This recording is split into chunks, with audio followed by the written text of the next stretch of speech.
YouTube? It is your favorite controller settings guy here, above average Cody, coming at you with a video that you knew was going to be coming.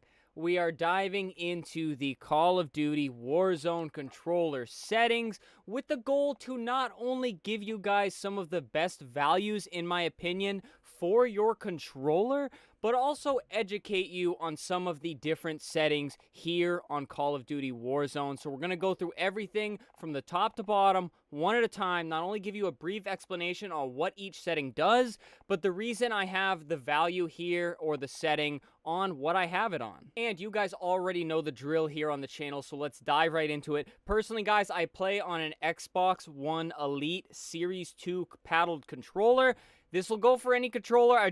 Some people like to know what I play on before I dive into the settings. And to get to the settings, guys, you're going to look in the bottom left here and go to options, and you are going to go all the way over to controller. I am here on PC, so I also have the keyboard and mouse settings and things like that. However, the controller strictly, guys, the first thing at the top is the BR button layout. This is basically what all your buttons do with a preset, guys. I just have it on default. It's the generic right stick is melee, the right trigger's the shoot, the left trigger's the ADS, the jump, the mantle, everything is just very generic. It is same, and you can do other things like tactical. Tactical makes it so your right stick slides, and then all these other different things. They have so many different presets for every type of player. But personally, guys, I've been playing Call of Duty for a million years now, it feels like, and I just run the default Call of Duty button layout. Now, the stick layout preset, you can adjust what your sticks do. So as opposed to the regular up, down, left, right, you can completely change it with any of these. I recommend leaving your sticks default unless you learned on some like really whacked out type of controller. I run default, guys, for the stick layout. So this is basically if you want to adjust just your sticks without adjusting your buttons. You guys kind of get the gist there. Now, the invert vertical look, guys, this basically makes it so that when you're driving a vehicle, when you aim the look stick up, the camera will look down and vice versa. It basically flips it. As you know, in some like flight simulators or flying games, that is how the stick will work. So if you're used to things like that, you can make it happen here. I have it disabled, guys. I like it all to be the same. When up is up, down is down, because it can get kind of confusing, especially here on Warzone where you're jumping in a vehicle, driving, moving the camera around, getting out of the vehicle, trying to shoot people. It can get very confusing when you're making those very quick transitions from vehicle to on foot. Next up, guys, the left stick minimum input dead zone. If you are not familiar with what a dead zone is, guys, it is basically a little circle where your stick rests such that it is not registering any movement. Now, this comes in with stick drift mainly and your controller reacting. Now, if the dead zone ends up being smaller than where the stick is resting, for example, on an old controller, maybe your stick rests a little bit too far to the right and it's pushing outside of the dead zone, you'll get stick drift. That is when you would raise the minimum input dead zone. Now, a higher value on this makes that little circle I mentioned bigger so that stick that was resting to the right is now in the bigger dead zone, which means the stick is not picking up any movement, so it is not moving around. So it is called a dead zone because it is a dead area where nothing is being registered, and this goes for the left stick and the right stick. So if you guys have any stick drift on either one, you want to raise this value until your stick drift stops completely. And if you have no stick drift, you can lower this and go a little bit lower and just above where you get stick drift so that your controller reacts like the moment you touch it. But honestly, guys, default starts at 0.05. You're really not going to gain a whole lot of going down to 0. So if you have no stick drift, no issues. Personally, this is a brand new controller, so the default settings work fine for me. But again, if you're on an old controller, you may have to bump this value up a few ticks. Now, the right stick max input dead zone is the exact opposite of the minimum input dead zone. The minimum input dead zone is that tiny circle in the center where the stick is resting. You guessed it, the max input is the outer dead zone, and that's basically the area where your stick can go before the maximum input is registered. So when you hit the end of that max input, guys, you are basically doing the maximum stick movement. Now, it seems like you would want to lower this value to make it smaller so you're hitting the max input faster, right? Not all the time, because the smaller you make that active area between the dead zones, the less room you have to make more precise movements, aka maybe you're crouch walking slowly up the stairs to sneak up on somebody, or you're moving really slow so that nobody hears your footsteps, you won't be able to do that, because if you drop this value all the way down, you are making a little tiny area, so every move of the stick, it'll register the max input, so you'll no longer be able to do that slow walk, and you really don't want to do this, because not only can you not slow walk, but over on the right stick, guys, you won't be able to make those precise aim movements, and your stick's just going to be going all over the place, because no matter what, it's registering the max input. So again, guys, the best way to think of this is the minimum input is the tiny dead circle in the center, and the max input is the dead circle on the outside past where the stick does not go. Personally, again, default works perfectly fine. I don't see any reason to really change this, guys. Default is 0.99, just one short of a full 1. Default works fine, unless you guys are having some like insane issue where you can't hit the max input. And the only reason I could think of that happening is if you have some really weird like third-party controller and you push it all the way to the edge, but the dead zone's different on the controller, so you're not getting the max input, so you would have to lower this value. But trust me, guys, 99% of you will have no reason to adjust this value. And now, guys, the age-old question, the horizontal and vertical stick sensitivity. This is all based on player preference, what you're used to, and realistically just how fast you play. Personally, guys, and this is what a lot of pros do, I recommend a value between 5 and 9, I would say, and that's a little bit of a bigger window. A lot of pros you'll find will run 5, 6, 7.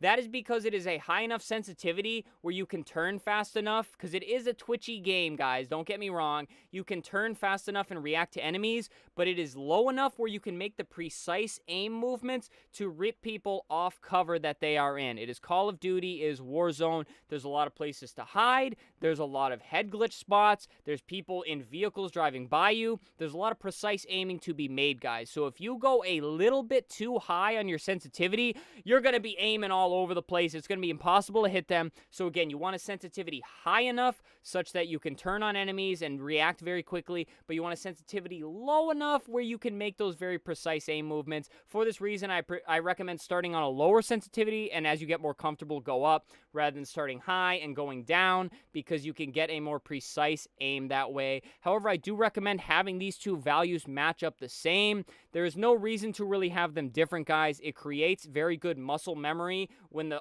top to bottom and the left to the right is the same in game, because no matter what, you are making the same movements with your right stick. And now, guys, the ADS sensitivity multiplier. This covers when you are ADS'd, how it adjusts to your overall stick sensitivity. Now, a 1 base sensitivity multiplier will be the default, because the sensitivity, of course, if you guys have ever played Call of Duty, it is slightly lower when you are ADS'd in a sniper rifle, a reflex sight, any of the sights in the game, you will have a different sensitivity. Now, if you leave this overall sensitivity on 1, it is just going to be default, and it will scale to whatever sensitivity you do. And if you've been playing COD for as many years as I have, guys, you never even used to have this setting. I don't believe this setting came into play until Black Ops 4 or Modern Warfare 2019, which of course was the game that released during Warzone.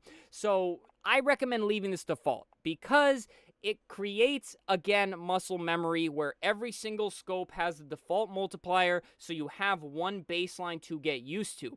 However, the setting below this, guys, you do have custom sensitivity per zoom, all right? You are able to turn this on, which locks this one, and when you click advanced, you can actually adjust the sensitivity for each individual zoom. So every single sight, it will tell you what the zoom is. A 4 times, obviously 4 times zoom. Sniper scope, 8 times zoom. High zoom is the 15 times in the scope. You can adjust them all individually.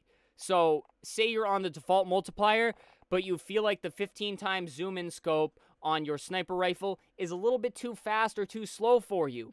You would then turn this on so that you can go down and only adjust the high zoom, because you like all the other ones and you only want to adjust one. Then you can customize it and you can adjust them all as you want. Guys, I do really recommend putting it to default, because again, if you set these to something crazy, it creates a scenario where it's very hard to get used to it. If your 2 times scope and 3 times scope have complete opposite sensitivities, you're going to pick up one thinking it's a 2 times and be like, oh my god, why does this scope feel so weird? And things like that, because the distance between the zoom is not that great. but the sensitivity, if you change it, could be. So I recommend leaving it default unless you have something special, like you don't like the high zoom sensitivity. Then go in, just change that one, guys, and leave it all the same. This especially goes for if you go to play like Vanguard, or you go back to play Black Ops 4, or even an older COD game. Say you're playing Zombies, guys.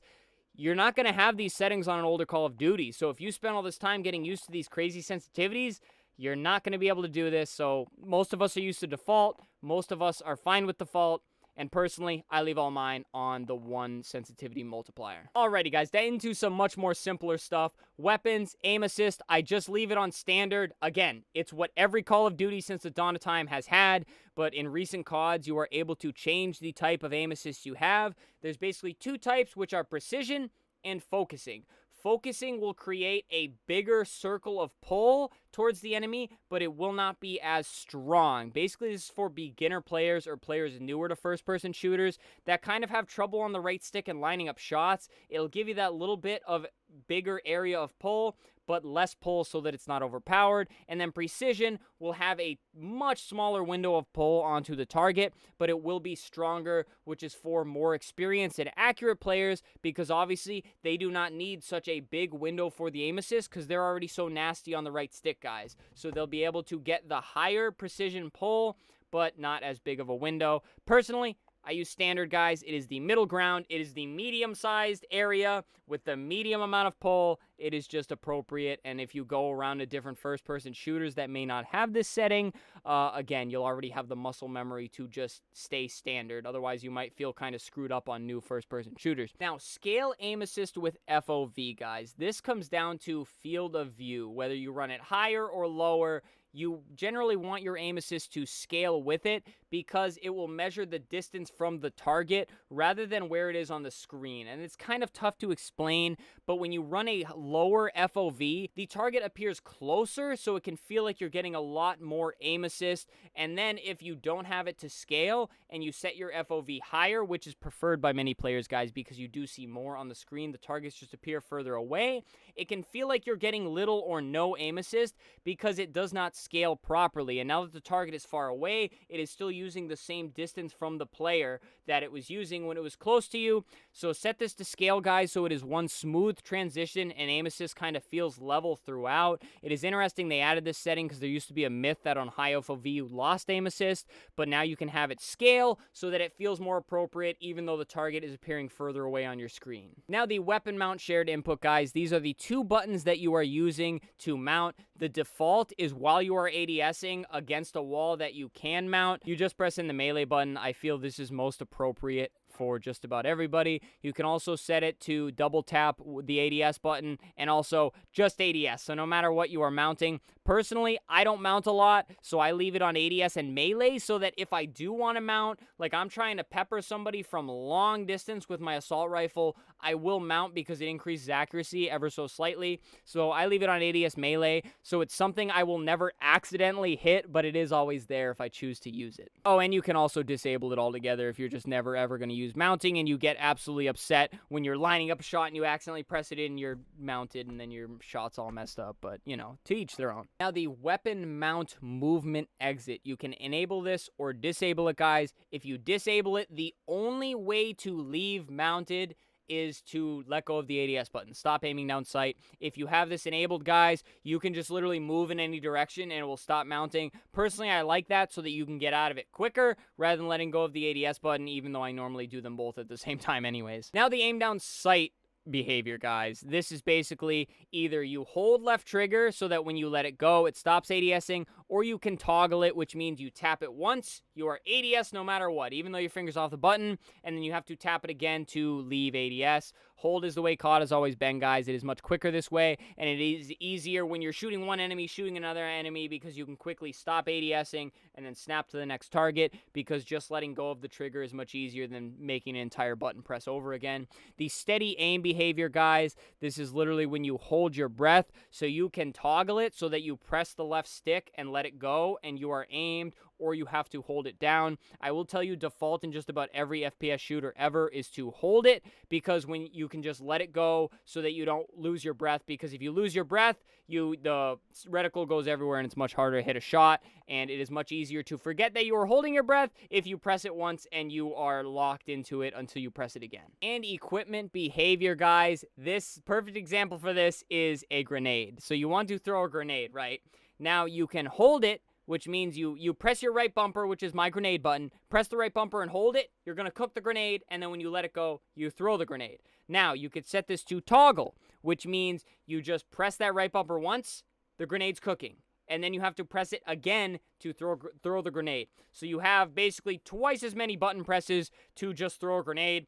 This is dangerous because if you forget to press the button again, say you've always played hold and you just changed it to toggle, it's risky because you can forget to press it again to throw the grenade. So I recommend leaving this on hold, guys. That is how 90% of first-person shooters work. Now, guys, the use/reload behavior. This comes down to, let's put you in a situation where you have to reload your gun and you have the option to pick up another gun. Now, you can set it to tap to reload, which means tap the X button once to reload the gun and you won't pick up the gun, and then you have to hold the button to pick up that gun that is in front of you. So you basically have a choice, one or the other. Now, the next option is tap to use, which means you tap X to pick up that gun, or you have to hold X to reload, or you can use contextual tap, which is tap to reload or to use, but it is the priority on picking up that gun whenever it is possible. Holding the button always reload. So this is kind of a mix of the two, guys. Find out what works best for you, because I promise if you play a lot of Warzone, you are caught in that exact situation quite often. That is why I leave it on contextual tap, so that in a pinch, I can just quickly pick up the gun, and if I don't want to pick up the gun, I can hold X and know that no matter what, I'm reloading the gun. And now, depleted ammo weapon switch, guys. This is basically whether or not you want your guns to automatically switch when you're out of ammo. So say you have a 30-round mag in your AR, you shoot all 30 rounds, you can either set it so that it automatically switches, which is if you have this enabled, or you run out of ammo and then you have to physically switch weapons to take your next one out, which would be disabling this setting. Personally, I recommend leaving it on enabled, guys, so that if you get in a situation, a sticky gunfight, you do not have to think about the weapon press. The next weapon's already coming out. And now, guys, the armor plate behavior, you can either apply one or apply all. The apply one means if you start the behavior, say hold Y, then you put in the one plate and then it stops. However, if you set it to apply all, if you just hold it down and let it go and the plate animation starts, it'll go until you're full on plates, guys. Personally, I leave it on apply one. I can't tell you how many times I've been in a fight and I'm hiding in a corner trying to regen some health, and I want to just put in one plate and then stop so I can listen to footsteps rather than having to cancel it every time. That is why I leave it on apply one, so I can put it in one plate at a time, and I'm perfectly fine with holding down the button to put in all the plates. And our final section, guys, we're going to go through really quick here. We have the movement, the slide behavior. You can either hold it or tap it. Personally, I leave it on hold, so when I'm sprinting and I'm about to slide, I have to hold down the B button to initiate that slide. And auto move forward, guys, you can enable this or leave it disabled. Personally, I leave it disabled. Basically, if you push the stick forwards twice, it just automatically moves you forwards. And now, tactical sprint, guys. Obviously, you can sprint, and then there's tactical sprint when you run faster and you have your gun up and you get that short speed boost for a little bit. This is while you are sprinting. You can either make it so that you have to double tap the stick while you are sprinting. You can make it so you single tap from sprint, or you can make it so you single tap from run.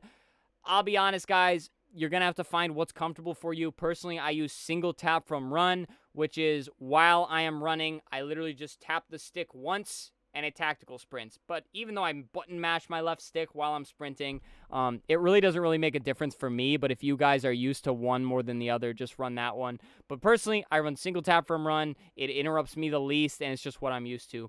Automatic sprint, guys, this is pretty much the same as auto move forward, except it is auto sprint. So you can set it to either automatically sprint when you go forwards, or you could set it to automatically tack sprint. So basically, if you hit that sprint button, it is automatically doing any of these things. And now, guys, the vehicle camera recenter. This is if you're, like, looking around and things like that. The camera, after a short time, will automatically recenter. I personally like it this way, so when I'm driving a vehicle and I'm kind of, like, looking to see if somebody's over there and I just want to snap back, it'll just do it automatically for me. And finally, guys, the last controller setting. I know this was a lot. The parachute auto deploy. Just leave it on. It's so that when you're dropping down at a certain distance, the parachute automatically pulls for you. So if you happen to forget or go AFK, you survive rather than plummeting straight into the ground. Alrighty, guys, that is all the controller settings for Warzone. Any questions down below, please leave a comment. I will happily answer. If there's something I missed, leave it in a comment. I'll put a heart on it. It'll bounce to the top so other people can get help from you guys and not just me. Please subscribe to the channel. Halo Infinite, Call of Duty, live streams, what more can I say? Come join the Above Average fam. Leave a like on the video so more people can find this. And channel memberships, guys. Feel free to join. $4.99. You get cool emojis for the live streams. Please don't feel like you have to, but I do appreciate it. If you do, I appreciate you all very much just for watching the video. Stay happy, stay healthy, and stay tuned for the next video.